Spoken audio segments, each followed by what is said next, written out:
Para assumir o controle da tua vida, você precisa compreender como funciona a tua mente, o teu cérebro, o teu comportamento. E é justamente isso que eu farei com você no nosso vídeo de hoje. Eu vou te levar por um passeio pelo cérebro humano. E ao final desse passeio, você vai entender melhor como o teu cérebro funciona e com isso você vai entender o papel da mudança na tua vida. Eu vou te mostrar por que a maioria das pessoas está errada quando o assunto é mudança. E eu vou te contar o que você pode fazer para assumir as rédeas da tua vida, para assumir o controle da tua vida e viver uma vida que é verdadeiramente tua.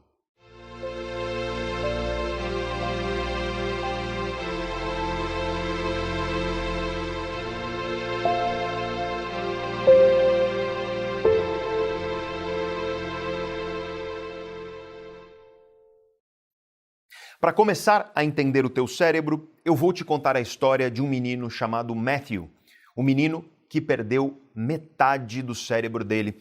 É uma história real de fato, mas que parece surreal. É uma história real que nos ensina muito sobre como o nosso próprio cérebro funciona. Algumas décadas atrás, uma mulher chamada Valerie estava se arrumando para sair para trabalhar quando ela ouviu um barulho muito estranho, um barulho forte. Ela foi ver o que tinha acontecido e o filho dela, o Matthew, um menino de 3 anos de idade, estava caído no chão. Ela tentou falar com o menino, chacoalhar o menino, mas ele não respondia e os lábios dele começaram a ficar azulados, o que é um sinal de falta de oxigenação.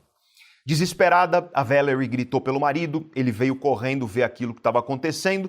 Quando ele se deparou com aquela situação, ele imediatamente chamou uma ambulância e eles foram para o hospital. Essa ida do menino Matthew ao hospital foi seguida de diversas consultas médicas com diversos especialistas diferentes. E essas consultas não deram resultado nenhum. Nenhum médico soube dizer o que estava acontecendo com o menino. E tudo indicava que tinha sido um evento pontual, ou seja, um evento que não iria se repetir porque o Matthew se recuperou e ele estava nos dias subsequentes vivendo normalmente, mas infelizmente não foi isso que aconteceu. Um mês depois, enquanto o Matthew estava comendo, o rosto dele começou a apresentar uma expressão muito estranha. Os olhos dele ficaram intensos, arregalados, o braço direito dele ficou rígido, esticado acima da cabeça, e ele ficou imóvel nessa posição por cerca de 1 minuto, sem responder aos chamados dos pais, sem reagir a nenhum estímulo, completamente imóvel naquela posição e com aquela expressão facial intensa. Os pais dele fizeram o que qualquer pai e mãe preocupados fariam numa situação como essa, levaram ele ao hospital exatamente como da outra vez, e exatamente como da outra vez, nenhum médico soube dizer o que estava acontecendo com o menino. O Matthew voltou do hospital já um pouco melhor, o susto dos pais dele tinha passado um pouco, mas a preocupação começou a aumentar e muito. E aí, no dia seguinte, a exata mesma coisa aconteceu. A expressão do rosto mudou, o braço enrijeceu e ficou esticado acima da cabeça, e isso durou 1 minuto aproximadamente. Novamente, os pais levaram o menino ao hospital e um médico neurologista resolveu examinar a atividade elétrica do cérebro do Matthew. Para isso, ele usou uma técnica chamada eletroencefalografia. Essa técnica envolve colocar uma espécie de touca de natação na cabeça da pessoa, cheia de eletrodos e fios. Esses eletrodos, que nós da neurociência chamamos de contatos, eles servem para medir justamente a atividade elétrica do cérebro da pessoa. Quando o médico olhou os resultados da atividade cerebral do Matthew, ele observou alguns sinais que são típicos do que é chamado de epilepsia. A epilepsia é uma espécie de tempestade elétrica nos circuitos do cérebro. Então, finalmente, o Matthew recebeu um diagnóstico. Ele estava sofrendo com crises epiléticas e, como tratamento, o médico prescreveu medicações para a epilepsia. Esses remédios ajudaram, mas não por muito tempo.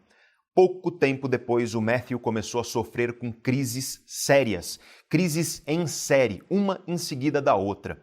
E essas crises simplesmente não respondiam ao tratamento, ou seja, nada conseguia impedir essas crises de acontecer.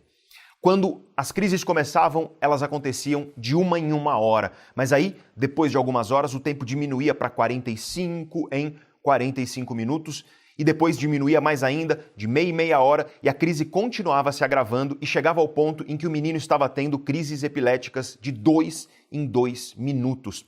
E perceba, tudo isso no mesmo dia em que as crises começavam. E aí, toda vez que uma série de crises como essa acontecia, a Valerie, a mãe do Matthew, ela levava, junto com o pai, o menino para o hospital. Ele dava entrada no hospital e ficava lá no hospital por 3 a 4 semanas, e essa rotina começou a virar hábito na vida deles, porque as crises aconteciam com muita frequência. O Matthew, no meio disso tudo, tentava viver a vida de uma criança, em meio a essas crises e a esse estresse. Para você ter uma ideia, a família dava entrada no hospital cerca de 10 vezes por ano, e essa rotina continuou por 3 anos. A vida normal dessa família mudou e os pais do menino tiveram que lidar com sentimentos de tristeza, desespero, desamparo, dúvida e principalmente impotência.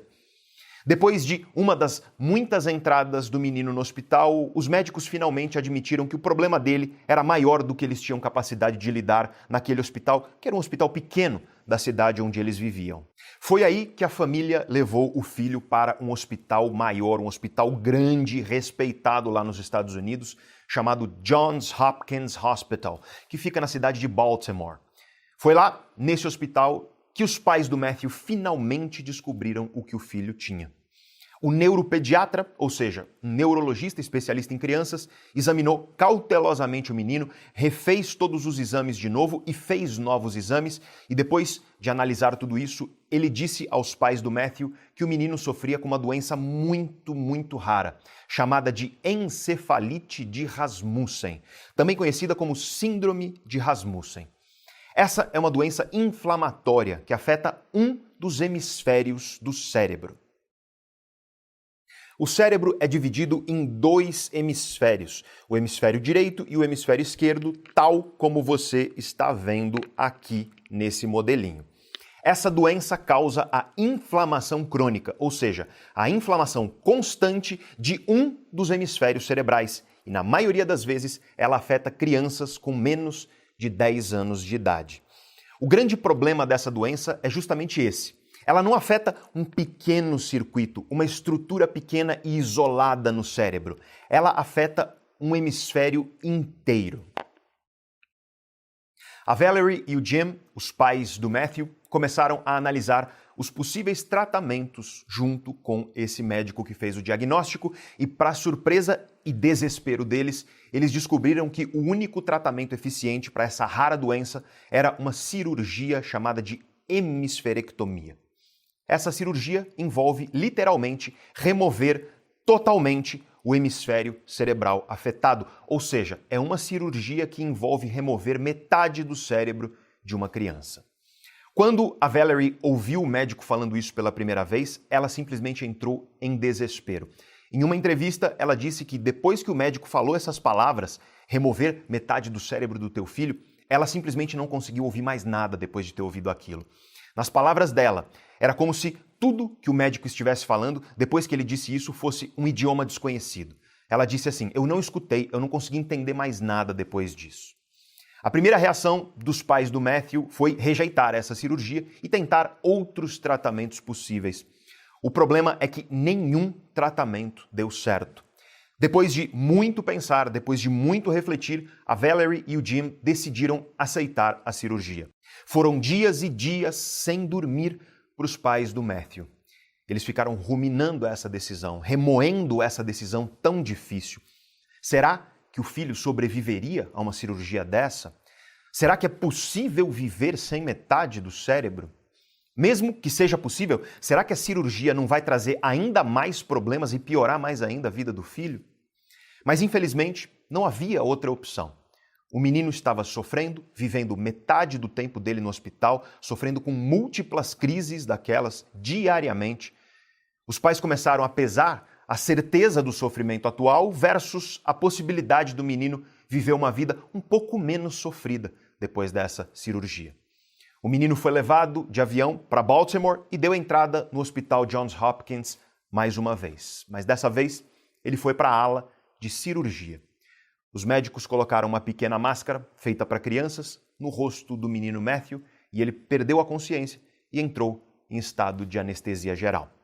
Ele entrou para a sala de cirurgia e lá os médicos removeram, ao longo de algumas horas, metade do cérebro dele. A metade afetada por essa rara doença.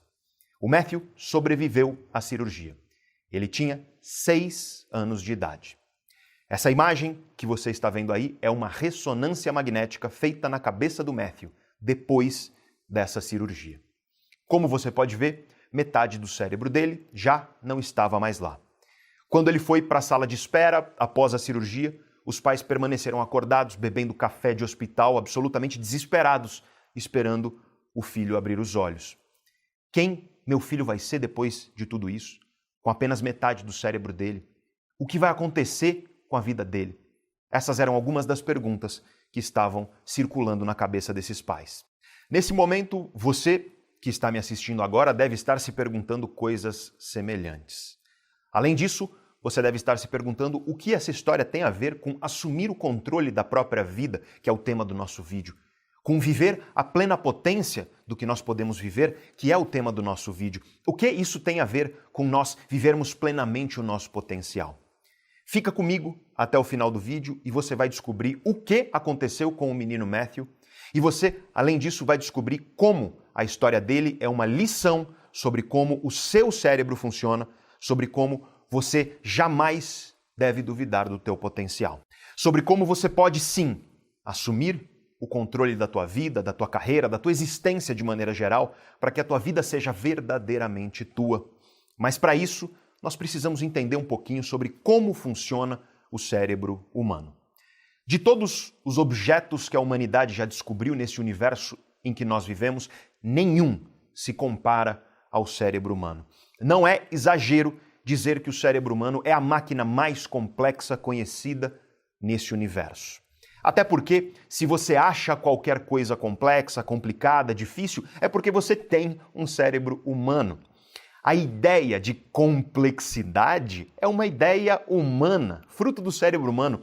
Zebras não acham nada complicado, cabritos não ficam refletindo sobre a complexidade da sua existência, pássaros não estudam física, filosofia, neurociência ou qualquer outra coisa dessas que nós chamamos de complexa, complicada. Ou seja, a própria complexidade, a noção de complexidade é obra do cérebro humano. O teu cérebro é responsável pelos teus pensamentos, pelas tuas emoções, pelos teus planos. Teu cérebro é responsável pelo amor e pelo carinho que você demonstra às pessoas, pela empatia, pela compaixão, pela dedicação e pelo engajamento que você demonstra nos teus projetos, por exemplo, sejam eles pessoais ou profissionais. Mas o teu cérebro também é responsável pela tua autossabotagem, pela procrastinação que te impede de mudar, por exemplo. Se você começa as coisas e tem dificuldade de terminar, isso também é obra do teu cérebro. Se você tem medos e inseguranças, se você tem medo de que as coisas aconteçam diferente daquilo que você espera, isso também é obra do teu cérebro. Tuas expectativas são obra do teu cérebro. Se você tem dificuldade para lembrar as coisas ou se você tem dificuldade para focar, se você começa várias coisas e não consegue terminar nenhuma ou quase nenhuma, novamente, é o teu cérebro que está na raiz de tudo isso. E isso significa que entender o teu cérebro é entender aquilo que te torna melhor ou a pior versão de si mesmo. Entender o teu cérebro é simplesmente libertador, porque entender o teu cérebro te permite enxergar com clareza o que está te fazendo permanecer aí, em uma vida que você já sabe que você não quer, mas que você não sabe como mudar. Enxergar com clareza por que você não consegue trazer as mudanças que você deseja para a tua vida, por que você tem dificuldade de mudar os teus hábitos, por exemplo, por que você sente as coisas como você sente, por que teu perfil emocional, o padrão das tuas emoções é esse aí. E entendendo tudo isso, você é capaz de compreender o que você pode fazer para realmente assumir o controle da tua vida e mudar aquilo que precisa ser mudado. Entender o cérebro é simplesmente libertador, justamente por tudo isso. Mas o problema é que tem muita gente por aí falando sobre cérebro e grande parte dessas pessoas não entende muito bem como o cérebro funciona de fato. Por exemplo, você já deve ter ouvido falar que o cérebro é uma espécie de Lego, ou seja, um negócio formado por várias peças e cada peça é responsável por uma coisa na nossa vida. Você já deve ter ouvido falar, alguém falar por aí, ou talvez lido em alguma matéria, dizendo assim: o centro do amor no cérebro, o centro da inteligência, o centro da raiva ou coisa parecida. E isso é simplesmente errado. Não existe centro no cérebro para nenhuma função complexa como essas. O entendimento científico atual enxerga o cérebro como uma rede de circuitos, uma rede de sistemas totalmente interconectados.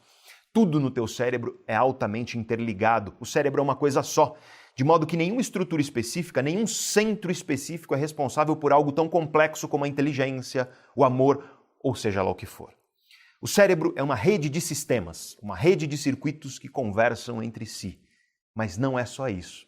O cérebro é uma rede de sistemas, uma rede de circuitos que conversam entre si, sim, mas que também conversam com as nossas experiências. Toda experiência que você vive muda o teu cérebro. Isso significa que a cada minuto desse vídeo aqui, a cada ideia nova, a cada aprendizado, teu cérebro está se tornando um pouquinho diferente. Teu cérebro é composto por neurônios e outras células também, mas neurônios são as mais conhecidas e principais. E os neurônios são células que realizam conexões no teu cérebro. Esse que você está vendo aí é um neurônio saudável, um neurônio normal, um neurônio típico. Ele parece uma árvore e esses galhos e raízes que você está vendo aí vivem mudando, eles vivem se transformando. Quando você enriquece o teu cérebro, quando você adquire conhecimento, quando você desafia teu cérebro a aprender coisas novas, a melhorar, a se desenvolver, teus neurônios mudam. Eles criam mais galhos e mais raízes para poder se conectar melhor, para poder fazer mais conexões e funcionar cada vez melhor. Olha aí, na imagem, a diferença entre um neurônio típico, um neurônio normal, que é esse que você está vendo, e agora, veja um neurônio de uma pessoa que enriqueceu, que desafiou, que trouxe conhecimentos e desafios e desenvolveu o seu cérebro buscando experiências enriquecedoras. Veja como ele tem mais galhos, mais raízes. Tudo isso significa que esse neurônio funciona melhor, ele realiza conexões de melhor qualidade, mais duradouras e mais numerosas. Tanto do ponto de vista qualitativo quanto do ponto de vista quantitativo, esse neurônio funciona melhor. Agora, eu quero que você olhe para a tela e veja o neurônio de uma pessoa que viveu em um ambiente que não estimulou seu cérebro. Um ambiente pobre, que não desafiou, que não desenvolveu, que não nutriu esse cérebro. E veja essa palavra que eu usei. Um ambiente, uma vida, experiências que não nutriram o cérebro. Isso envolve, sim, a nutrição no seu sentido mais comum. Ou seja, tua alimentação influencia muito o funcionamento e a qualidade do funcionamento do teu cérebro, mas isso envolve também a nutrição intelectual, a nutrição emocional. Nutrir o teu cérebro significa alimentar o teu cérebro de experiências ricas, de conhecimento, de desafios, de coisas que te desafiem a mudar e a se tornar uma pessoa melhor. Sem isso, é isso aí que você está vendo que vai acontecer. É como se os teus neurônios atrofiassem, eles perdem a capacidade de realizar conexões. E isso abre as portas para todo tipo de doença que afeta o nosso cérebro, desde Alzheimer até depressão e ansiedade. Isso significa que é fundamental você nutrir o teu cérebro. Nutrir com alimentos saudáveis, nutrir com atividade física, exercício físico regular, nutrir com sono de qualidade, tudo isso é essencial, é a base. Mas é essencial também nutrir teu cérebro com conhecimento, autoconhecimento, com desafios que te levam a mudar, desafios que te levam a se tornar uma pessoa melhor amanhã em relação ao que você é hoje. E o bacana do cérebro é justamente isso. Teu cérebro está mudando agora. Ele muda o tempo inteiro. Ele pode estar atrofiando, ele pode estar empobrecendo suas conexões devido às suas escolhas, mudando para pior. A pessoa que vive sedentária, se alimenta mal, dorme mal, que vive doente pelo estresse. A pessoa que vive acomodada, que não desafia seu cérebro, que não adquire conhecimento, autoconhecimento, que não busca o autoconhecimento, que não busca se desenvolver. A pessoa que faz tudo isso está condenando o próprio cérebro ao que há de pior, a uma mudança que está piorando o cérebro progressivamente. O cérebro de uma pessoa assim simplesmente funciona pior. Teu humor piora. Você se torna uma pessoa mais ranzinza e pessimista e negativa. Tua disposição piora e você sente que não tem energia para fazer as coisas que precisam ser feitas. Tua memória piora e você começa a ter dificuldade de lembrar as mínimas coisas que sejam. Teu foco piora e você não consegue terminar as coisas que você começa. Você abre para a tua vida as portas da autossabotagem, você vive procrastinando, você sofre com medos e inseguranças, você tem medo de agir, você tem medo de que as coisas não aconteçam como você gostaria que elas acontecessem. Você não consegue mudar teus hábitos e logo depois que você começa uma mudança de hábito, você cai do cavalo e volta a ser exatamente como era antes. E eu sei que tudo isso é muito triste. Mas eu tenho a boa notícia para você. Sim, as tuas escolhas podem empobrecer o teu cérebro, atrofiar teus neurônios, prejudicar as conexões que teu cérebro faz, e isso vai fazer o teu cérebro funcionar pior em tudo e se abrir para possíveis doenças. Ou seja, tuas escolhas podem levar teu cérebro para um ciclo vicioso. Mas acontece que as tuas escolhas também podem ter o efeito oposto na tua vida. Se você escolher melhorar a tua alimentação, praticar atividade física regularmente, dormir com qualidade pelo tempo suficiente, reduzir o estresse, se você escolher alimentar teu cérebro com conhecimento, aprender coisas novas, se você desafiar teu cérebro a mudar um pouquinho que seja todos os dias, melhorando um pouquinho a cada dia, se você encarar os desafios da mudança e realmente mudar a tua maneira de pensar, de agir, de encarar as coisas, sejam elas quais forem, se você faz tudo isso, você cria um ciclo virtuoso de mudança. Teu cérebro é um ser vivo que muda o tempo inteiro a cada experiência que você vive. Não importa a tua idade, se você tem um cérebro saudável, teu cérebro é capaz de mudar, de se reorganizar, de construir conexões, de recuperar conexões perdidas, de melhorar. É claro que existem limitações e eu não estou dizendo aqui que se você estudar muito você vai virar o Einstein, por exemplo. Seria delirante da minha parte dizer algo como isso e eu quero repetir o que eu venho dizendo aqui no canal há muitos anos. Não se compare com os outros. Não faz sentido nenhum você estudar muito querendo ser o Einstein, o novo Einstein. Se você fizer isso, a probabilidade de frustração é muito grande. O único critério racional de sucesso é você se comparar com quem você era ontem, e não com outras pessoas. As pessoas são diferentes, elas têm personalidades, competências, cérebros, elas têm vidas, existências diferentes. Aliás, é justamente essas diferenças que tornam a humanidade tão rica, tão bela. E nesse mundo de redes sociais, muita gente vive se comparando. E vive infeliz, porque queria ser como aquela pessoa, aquele influenciador, aquela celebridade, aquele colega, aquele amigo, seja lá o que for. Lembre-se sempre, o que você vê na internet é o palco, você não conhece os bastidores. E isso vale para a vida de maneira geral e para fora da internet também. Você vê o palco e não os bastidores da vida das outras pessoas. Você não sabe o que está se passando dentro delas. Mas no palco, tudo costuma ser maravilhoso, tudo é lindo, tudo é incrível, ainda mais nas redes sociais. Então, o conselho que eu te dou é o seguinte: você não conhece a essência das outras pessoas. Você conhece apenas a aparência visível, a aparência que está à mostra. Mas você conhece a tua essência. Ela você conhece. Então, não compara a tua essência com a aparência dos outros, ainda mais nesse mundo de aparências falsas das redes sociais. Ou, usando as palavras de um querido amigo, não compara os teus bastidores com o palco dos outros. Esse é um erro muito comum que as pessoas cometem hoje em dia e elas vivem frustradas por isso. Quando eu digo que teu cérebro é capaz de se transformar, eu não estou dizendo que você pode ser o que você quiser ou igual a qualquer pessoa que você quiser, porque isso seria simplesmente mentira. Mas o que eu te digo, com tranquilidade e segurança, é o seguinte: dependendo das tuas escolhas, você pode ter um cérebro melhor amanhã do que esse que você tem aí hoje. Se o teu cérebro é saudável, se o teu cérebro está saudável, você tem essa capacidade que é chamada na ciência de neuroplasticidade. É a capacidade do teu cérebro de se reorganizar, de formar novas conexões, de mudar de acordo com as experiências vividas por você. Então, não se compare com os outros, não compara os teus bastidores com o palco das outras pessoas. Começa a se comparar com você mesmo, com quem você era ontem. Hoje você é uma pessoa melhor do que a pessoa que você era ontem. Hoje o teu cérebro é melhor do que ele era ontem. Se a tua resposta for sim para essas perguntas, então é isso que eu chamo de sucesso. Sucesso não tem a ver com você se comparar com outras pessoas. Sucesso tem a ver com você se tornar melhor do que você é hoje.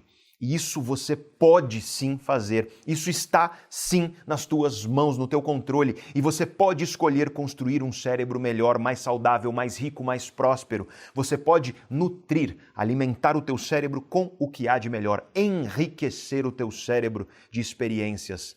Os melhores alimentos, as melhores práticas de atividade física, o melhor sono, você pode ser mais emocionalmente inteligente, você pode melhorar teu foco, vencer a procrastinação e tantas outras formas de autossabotagem que travam a nossa vida. Para isso, você precisa nutrir o teu cérebro com conhecimento, com autoconhecimento, com desafios que te tornem uma pessoa melhor a cada dia, um pouquinho que seja, que transformem a tua vida para melhor com estratégias de mudança que sejam sólidas, bem embasadas, duradouras, baseadas em conhecimento sólido de fato, porque eis a questão, a tua vida vai mudar, a tua vida vai se transformar. Você simplesmente não tem escolha e os estudos científicos mostram isso de maneira bem clara. O problema é que as pessoas acham que a vida vai mudar muito menos do que ela muda de fato. As pessoas subestimam o poder da mudança na vida delas. Um estudo científico realizado com mais de 19 mil pessoas, publicado na revista Science, uma das revistas científicas mais respeitadas do mundo. Esse estudo mostra isso de maneira muito clara. O estudo fez algo muito simples. Ele perguntou para as pessoas o quanto elas achavam que a vida delas iria mudar ao longo dos anos futuros. Eu pergunto a você, quanto você acha que a tua vida vai mudar nos próximos 10 anos? Essa foi uma das perguntas do estudo. E aí, os pesquisadores também perguntaram para as pessoas o quanto a vida delas efetivamente mudou ao longo dos últimos anos. Ou seja, esse estudo comparou o quanto você acha que a tua vida vai mudar e o quanto a tua vida muda de fato. E eu quero te mostrar os gráficos de resultado desse estudo. Vamos começar com algo que eu tenho certeza que já te disseram que não muda, que é uma coisa que permanece a mesma. A tua personalidade. Personalidade é a essência, é algo que está na raiz de quem você é. Teu temperamento, teu caráter, teu perfil emocional, teus comportamentos, teus pensamentos, tudo isso é influenciado pelo que a ciência chama de personalidade. Veja, então, que a personalidade é aquilo que as pessoas costumam chamar de essência por aí. Quando você ouve essência, as pessoas geralmente querem dizer personalidade, de acordo com a ciência.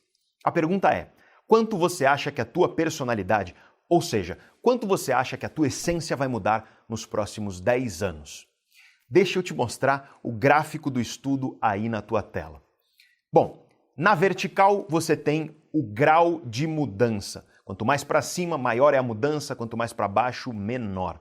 E na horizontal você tem a idade dos participantes do estudo. Quanto mais para a esquerda, mais nova, mais jovem é a pessoa. Quanto mais para a direita, mais velha é a pessoa. Lembre-se, esse estudo é o agregado de mais de 19 mil pessoas. Essa linha azul que você está vendo aí agora é o quanto as pessoas acham que a personalidade delas vai mudar. Ou seja, se eu viro para você e eu te pergunto quanto você acha que tua personalidade vai mudar nos próximos 10 anos, por exemplo, você está vendo aí em azul nesse gráfico a resposta das pessoas para essa pergunta.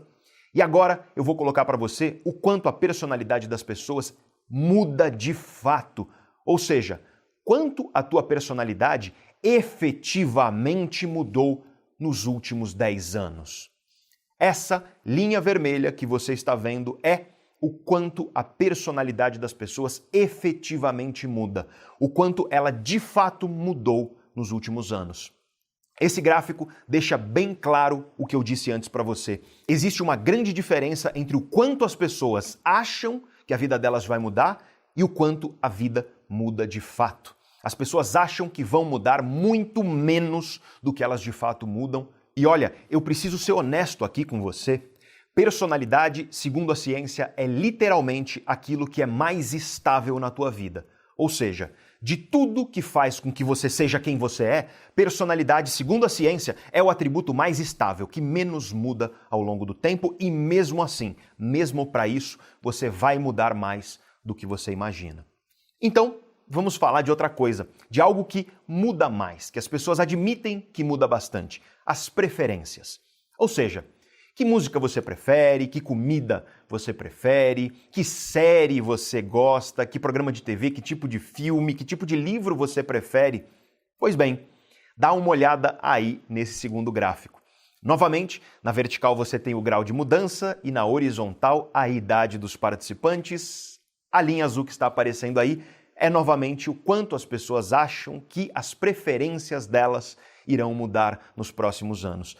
Quanto você acha que as tuas preferências de filme, de série, de comida, de música, de livro, quanto você acha que as tuas preferências vão mudar nos próximos 10 anos, por exemplo?